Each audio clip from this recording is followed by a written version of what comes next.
This week we are getting into 2 Kings.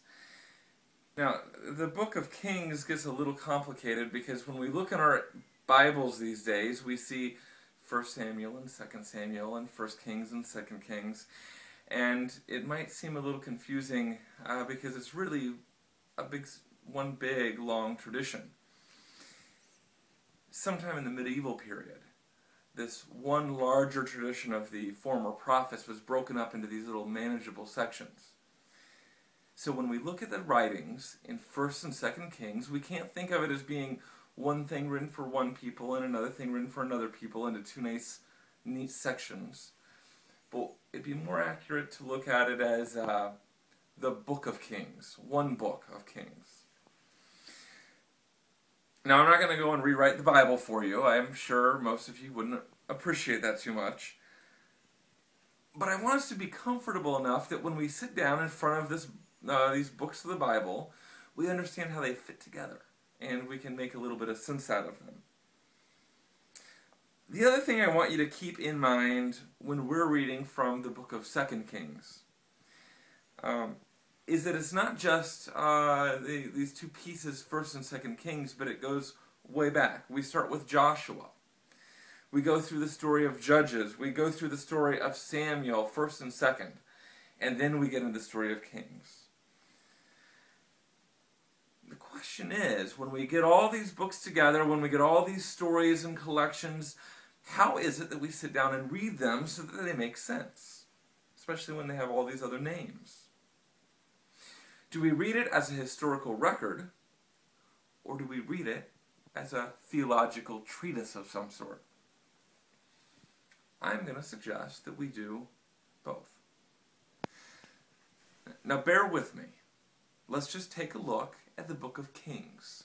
That is to say, 1 Kings and 2 Kings. We're going to divide this into three main parts. The first part starts with 1 Kings 1 through 11. This is the story of Solomon. You know, David has left the kingdom to Solomon, sort of. And Solomon, this wise king, is ruling this united monarchy. Things are going well and the nation is powerful. Then we get to the second kind of section in these books. It begins with 1 Kings chapter 12 and goes all the way through 2 Kings, somewhere around chapter 17. This part of the books of Kings is about the succession of these tribes. Things were good and things were strong. They had a wise king and things couldn't have been much better. And then things started falling apart. Tribes are leaving left and right. The northern kingdom falls apart and they're taken over. And we're left with just the southern kingdom doing well. The important name during this whole portion of the books of Kings is Jeroboam.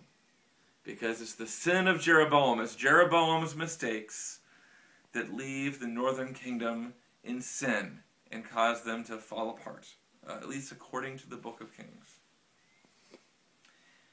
And then lastly, we have the third piece of the book, 2 Kings 18 through 25.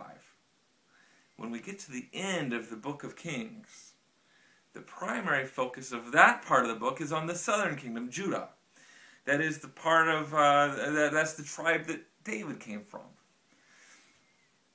And later it's going to be the sin of Manasseh that will cause Judah's downfall by the Babylonians. Alright? One continuous story. It doesn't break up into two nice little sections the way we might like to in the English version. But we wouldn't be able to just sit down and read Kings if we didn't understand that there are several different things happening all the way through the book. Clearly, from what I've told you, there's a lot of historical information in the book of Kings. I mean, it tells us what kings there were and what kingdoms they were in charge of and which tribes left and when they left and what's going on. But several things happen that lead us to believe that the book of Kings isn't just historical.